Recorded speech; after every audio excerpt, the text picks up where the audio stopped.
Hello YouTube, Size17 here, but you can just call me Travis, and welcome back for another collection update. I don't have anything to say, like always, so let's jump into the music. In the background, we are listening to an awesome album from this year that no one is talking about, and that is Forgotten Rites by Saqra's Cult. This is a death metal band with a little bit of black metal, but mostly death metal. They are from Belgium, and yeah, this album is awesome. This album holds the distinction as being the first record that I bought myself once I decided that I was going to start buying records. So yeah, props to them for that. It has since come out on CD, so we'll just ignore that for now. But yeah, this album is awesome, and you should definitely check it out. Alright, first up, this is a release that I'm super happy to get, and that is, this is Curses and Oaths from Black Cilice. This is a release that has all the demos and all the splits and stuff, all the, all like the everything except for the full-length albums, and I think an EP or two maybe. But yeah, awesome. 18 tracks on the first CD. It's 2 CDs. 18 tracks on the first one, 12 on the second, for a total of 30 tracks, 2.5 hours. So a lot of Black Cilice. I think I couldn't tell you about Mysteries because I don't have that one, but all the other Black Cilice albums are in like the 30 to 35 minute range, somewhere like something like that. So this is essentially like listening to 3 Black Cilice albums if you were listening to them all back to back, which this is how I've listened to it, is just all in a row, 3 times. It's a lot to take in all at once. But yeah, it sounds like Black Cilice. If you like the other Black Cilice material, you're gonna like this too. I couldn't tell you, a whole lot of specific things about these songs right now. As I'll only listen to them 3 times and all together. So it's kind of been like a mass of Black Cilice being blurted at me. But yeah, I will say actually Lunar Mantle, which comes from a split with Waldria Meilenstedt. I'm not sure how you pronounce that, but close enough. That's probably the one track that really punched me in the face right when it started. It had a really good riff. But yeah, like I said, if you like the other Black Cilice material, you are going to like this as well.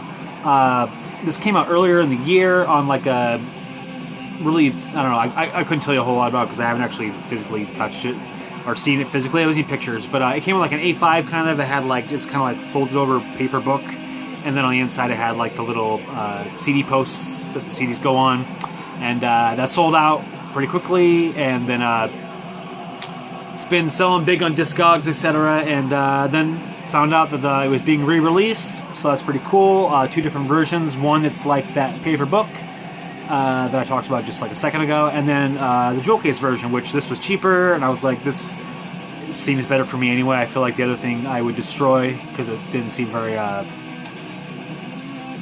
sturdy. I don't know, sturdy's not the right word, but anyway, I wanted the jewel case version anyway, so I thought that was awesome.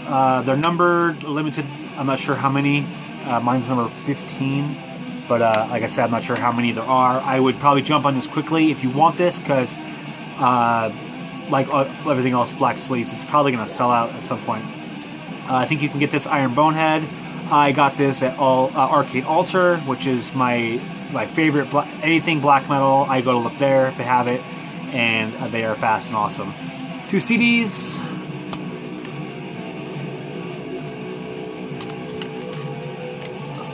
There's the back of that if you would like to see it. You can hold it.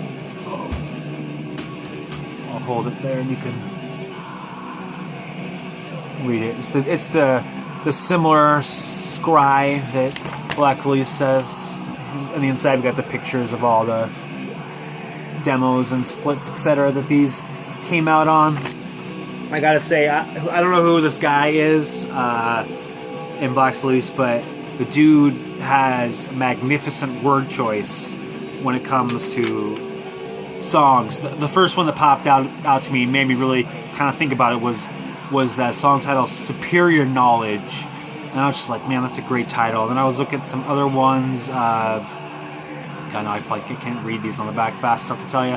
A Scepter to Rule the Dead, Moon of Murder, Lunar Mantle, like I said, crawling through blood-soaked chambers. I don't know. The guy just uses words that really just like are vivid and paint pictures. And the dude's, I don't know if he knows it or not, but he's certainly a poet. I haven't really looked into lyrics for this band. They don't come in it. And I don't know that I would look at them if they were. But if I was going to look at lyrics for any band, this probably would be one, because the dude's probably got some awesome, you know, lyrics. I don't know. But yeah, enough rambling about that. Black Cilice, Curses and Oaths. If you like Black Cilice, get this fast. Next up, this is the debut album from Eneferens with The Inward Cold. This is a band that I came across earlier in the year on Bandcamp with their album In the Hours Beneath. Yeah, In the Hours Beneath. And I didn't jump fast enough, and it eventually sold out. So, you know, I kind of forgot about them for a while, and then maybe, I don't know, a week or two ago, Brain Smasher did a video about the guy who's in the band, Jordy something. Oh, Jordy Appadale. I'm not sure how you say that. Sorry, Jordy. Someone had like broken into his apartment or whatever and stole all his guitars and computers and shit. Some fucked up jerk ass guy.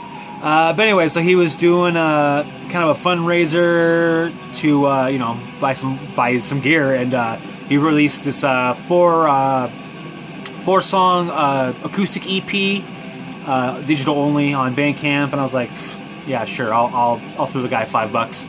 And actually, I super thought it was awesome. You know, without, because I haven't really said this, kind of like folky black, sort of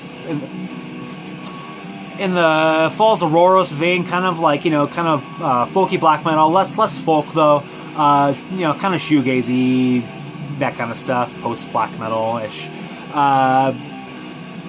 But yeah, so even so this acoustic EP, Eventide is what the name of it was.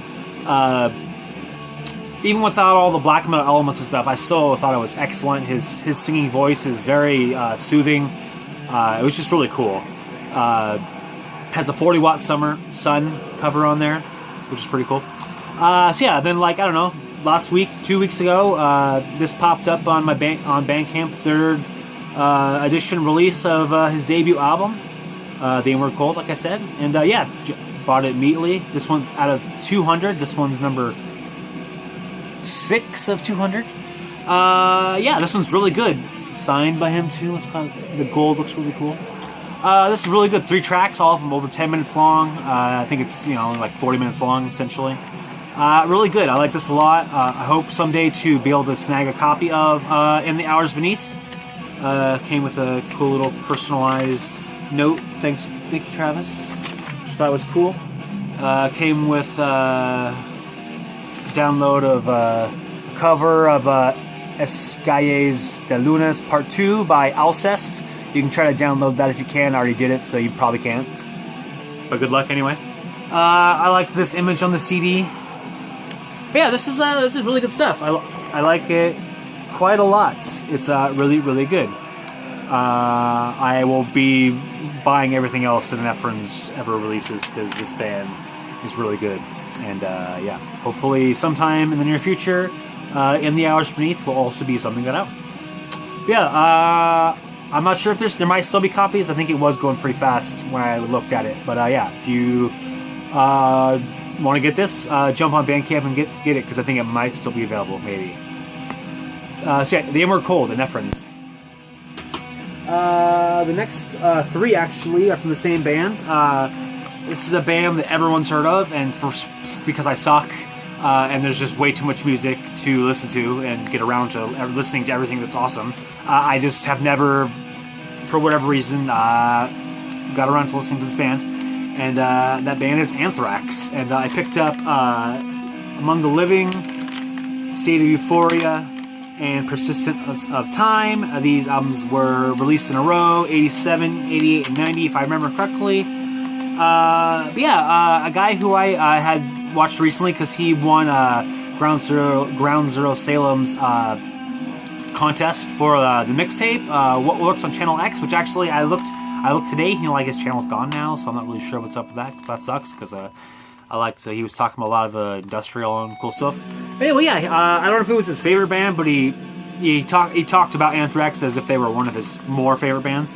And I was like, man, I suck. I've never really spent any time with Anthrax at all for whatever reason. So at the time, I went and looked on Amazon, and I saw that a number of the albums were those add-ons where they're like super cheap, and yeah. So I needed to get some stuff on Amazon recently, and I was like, give me those Anthrax. So I got two for $4.99 and one for $3.99. So couldn't pass it up.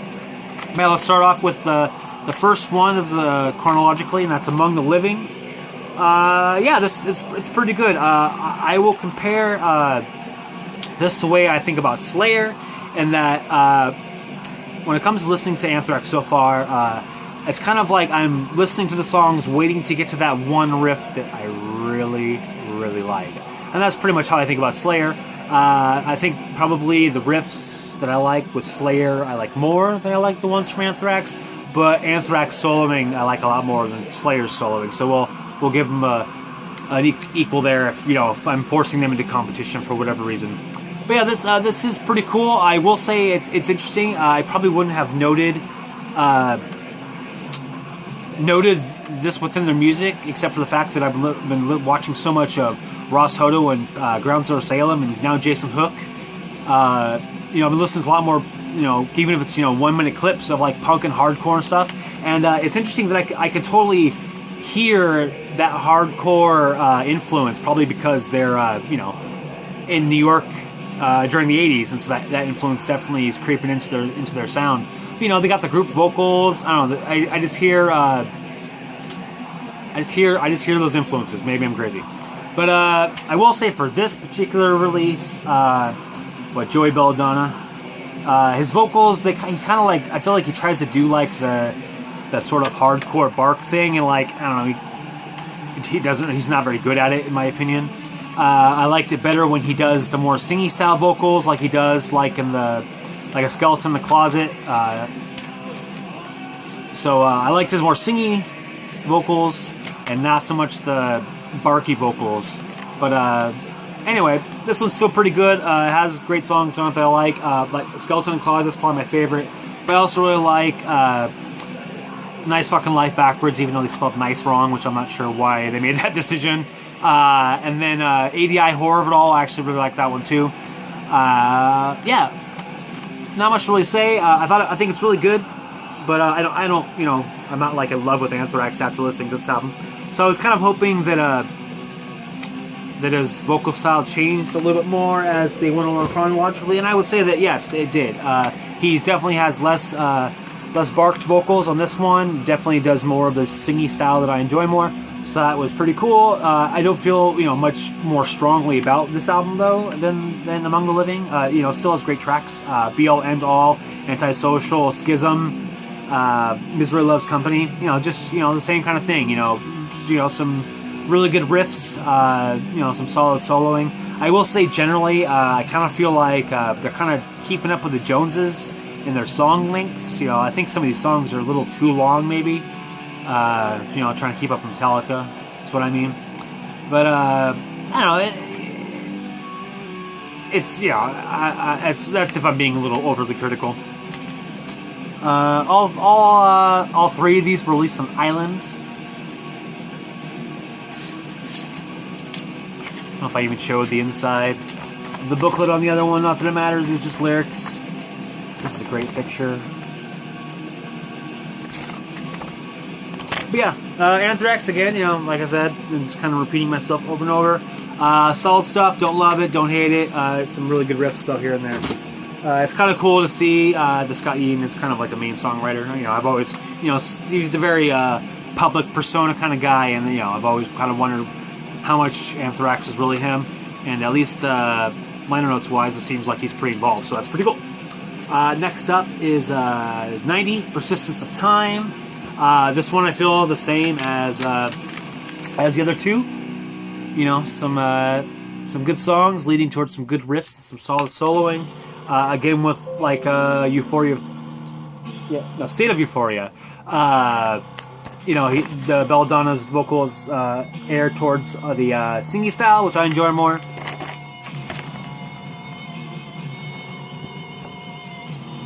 I don't know if I showed it, the lyrics. I think I did. Yeah, this is after getting these 3 C's by Anthrax, 3 is kind of usually my magic number of albums where I get 3 from an artist that I'm really into, trying out, and if I like them, I buy more, and if they don't get to a certain level, I kind of stop at 3, and that's kind of where I'm at now with Anthrax. I kind of feel like after this point, the stuff's not as heralded. I think that's when John Bush became the singer, and he's not as widely liked as Joey Belladonna. And but I have read that the 2 albums that came out before these 3, Spreading the Disease and Fistful of Metal, are more heralded than these 3, particularly Spreading the Disease. So yeah, you guys tell me, should I check out those albums, or what do you think about Anthrax? Tell me. Yeah, my opinion is good but not great. But yeah, Among the Living, Save Euphoria, Persistence of Time, pretty good stuff. And yeah, the ones on Persistence of Time, Blood, Into My World, Belly of the Beast, good stuff. But yeah, tell me what you think of Anthrax. Sell me on whether I should buy more. Next up, this is a new wave of traditional heavy metal band out of Canada. This is Striker. This came out in 2012, I believe. Yeah, this is a band I've been aware of for a while, and just, for whatever reason, they're picked up by other stuff. This is my favorite by them. If I didn't say, it's Armed to the Teeth. Yeah, it's got some cool songs. Let It Burn, Fight for Your Life, Land of the Lost. Yeah, just solid new wave of traditional heavy metal. Good riffing, cool soloing. The vocals are solid. I haven't listened to any of their albums. I listened to the one after this, City of Gold, I believe it's called. That one's also good. But I haven't listened to anything after that, though I assume they are probably pretty solid. Scott Waters says they're good, so I believe him.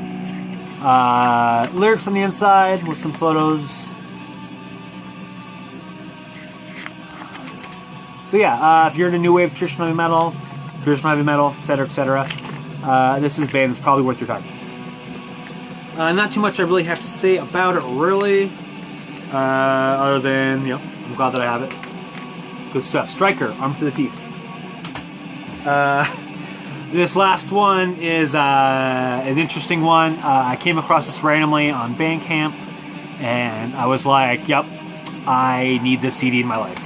And this is the soundtrack La Lac des Morts Vivants, or if you are familiar with this image, or French, I believe that's what that is. This is the soundtrack to the horror film Zombie Lake. This is a B horror. I'm not sure if it's even B. Horror movie. What I want to say, this came out in 80, 81, something like that. It's a French film. Zombies. Directed by a guy named Jean Rollin, which actually, he was so embarrassed by how bad this movie was that he decided to go under the pseudonym J.A. Laser, which I guess if you're going to use a pseudonym, you got to go with the last name Laser, because, I mean, it's Laser. But yeah, this movie is not very good. It's kind of one of those movies that's, so bad that it's good, but, actually not actually even really that good either.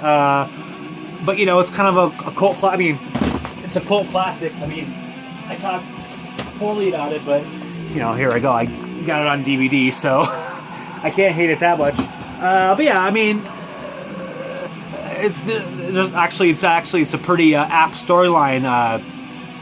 It's a small village, and I think it's in France is where it actually takes place. A small village, essentially. Long story short, some Nazis come in. They're like, "Yeah, fuck you, Nazis," and they kill them. And they put their bodies in the lake, and then after some time, the Nazis become zombies and come out of the lake, and the town's like, "Nah, you're still Nazis. Fuck you," and they kill them again. So yeah, that sounds interesting, and you like movies that aren't good. Maybe check this out. In terms of the music, by Daniel J. White.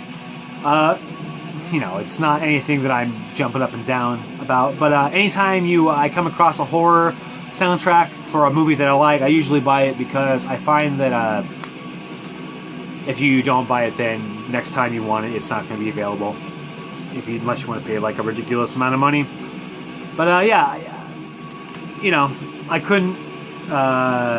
Mine's number. I believe this is 297 of 500. They put the, on the plastic wrapping, which is kind of annoying, but whatever. This is on a label that's called the Omega Productions that I now follow on Bandcamp, because that's all they do is soundtracks. So that's pretty cool. There's the disc in the back. That's Mr. Roland and Mr. White there. If you've seen this movie, tell me what you think of it. Do you disagree with me? Do you agree with me? What do you think? But yeah, I thought it was really cool that, so much packaging and stuff. Yeah, I mean, this movie famously, like, the makeup's not that good, or it's bad. Large segments of the underwater scenes are obviously taking place in a pool. There's an image in here of underwater. It's not as obvious, but anyway, I thought this was a pretty cool packaging, considering what we're looking at here. I'm not sure where I saw the underwater images. Maybe I showed them and I didn't realize it. Oh yeah, you can kind of see them. These, and then there, you can't really tell, but yeah. I'm happy that I own this, even if I'm not necessarily super pumped up about listening to it. But I'll spin it once a year, maybe, just for fun, maybe probably around Halloween. But yeah, this might still be available if you're interested on Bandcamp. But La Lac des Morts Vivants, or Zombie Lake, by Daniel J. White, came out this year. If that's of interest to you. And actually, I got one more thing to show. It actually isn't a CD or a record or tape or anything. But I just want to shout out to Mr. GroundZero Salem. You have converted me. This is a tape player that I have here. I have decided that I will now also be buying cassette tapes. I tried to put it off for as long as I could, but I had to give in. Like I am with the records, my rule is going to be only stuff that is on cassette only, or just not on CD. I want the CD version if they have it, but if they don't have a CD and they have a cassette, I'll buy it. I already have 3 cassettes on the way, but my wife actually came across this. It actually is a cassette to MP3 converter, which is one of the main reasons why I was trying to avoid cassettes, because I do a lot of MP3 listening, and so being able to convert the cassettes to MP3 or have digital versions was important to me. So yeah, pretty cool. I guess just to me. But yeah, so thanks, Pat, for breaking me in, or changed my mind, converting me. Anyway, all right, that's all I got for this week. Thank you for tuning in. Thanks for watching. Thank you for subscribing.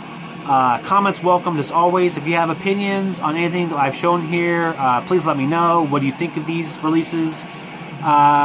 Or if you have anything like this that you think I should listen to, let me know. But yeah, have a good day.